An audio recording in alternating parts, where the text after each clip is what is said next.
My next guest is an avid City Hall watcher and moderated a forum between Marty Walsh and John Connolly. Steven Poftak is the executive director of the Harvard Kennedy School's Rappaport Institute. Welcome, Steven. Thanks for having me. So you think the voters made the right choice here?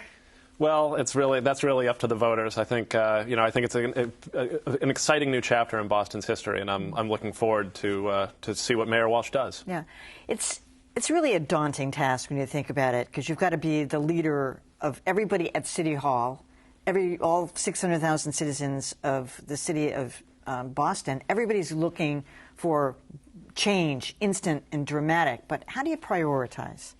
I think that's a real challenge for him, because not only, obviously, taking over as mayor in any case is a daunting task, but he's also got a lot of openings. We're going to have a new superintendent of the Boston Public Schools. We have an interim superintendent of the Boston Police. He's going to have the opportunity to influence that, potentially new leadership at the BRA. Not only does he have the opportunity to figure out what his policy priorities are, but he also has a lot of people to put in place.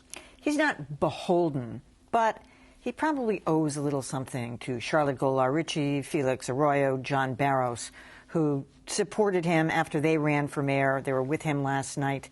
Would he be wise to offer them something in his administration? I think they're very talented people, so I certainly expect to see at least a few of those folks, if not all of them, end up in the Walsh administration, and I think that will be very interesting. That's going to be a little bit different model than we've seen previously, to have very high-profile, potentially department heads or heads of other entities, people who have a profile in their own right. Under MiniNo, it was a much different model of leadership. You know, the systems in the city of Boston work very well. They've become much more sophisticated. There's a lot of online stuff. You don't have to deal with City Hall. You don't have to wait in line to get stickers for your car and that kind of thing. 64 department heads, as I said to Marty Walsh. Is he to look at that and think, I'm not going to blow this up instantly? I might ask a few key places, key people for their resignations so I can put my own people in, but wouldn't he be rather foolish to try to blow that up all at once? I don't think he's going to blow it up. And I think, the interesting thing in this race is that this is not a Marty Walsh's victory, I don't think, is a repudiation of an ideology, be it a MiniNo or a Connolly ideology.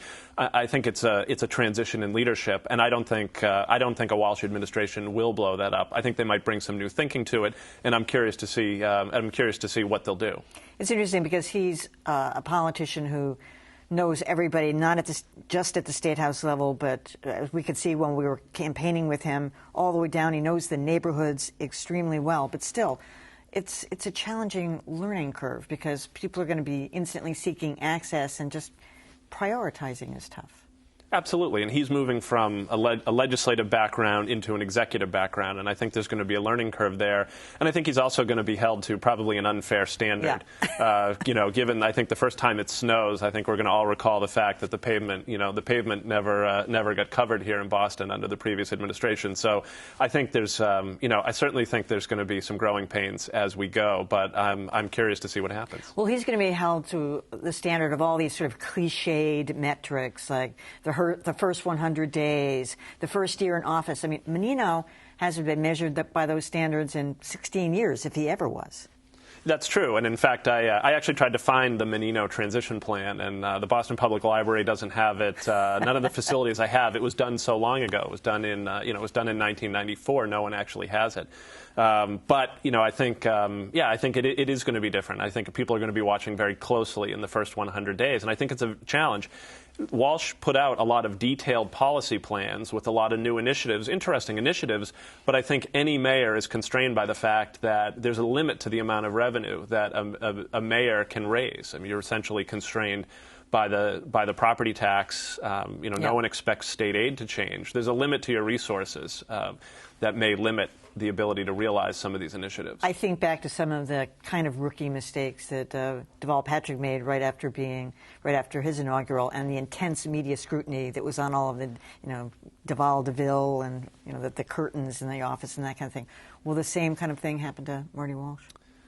Well, one hopes that there's been some learning from that. I think some of the issues with the early days of the Patrick administration was that they were very intent on coming up with some of their new initiatives, and they weren't coming out with anything. So I think the press began to grab onto whatever they could find. I think if the Walsh administration is wise, they'll have a strategy to be rolling out new initiatives on a regular basis. Give something for people to latch onto, as opposed for sort of waiting until the budget comes out to understand where the administration is headed.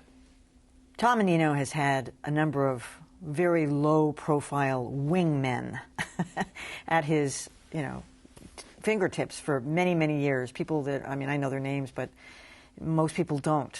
I mean, is that the kind of thing that Marty Walsh is going to have to do too? I think so. I think he's going to have people that he trusts and can work with. And I think, one of the things we saw in this campaign is Marty Walsh does an extraordinary job of relationship building.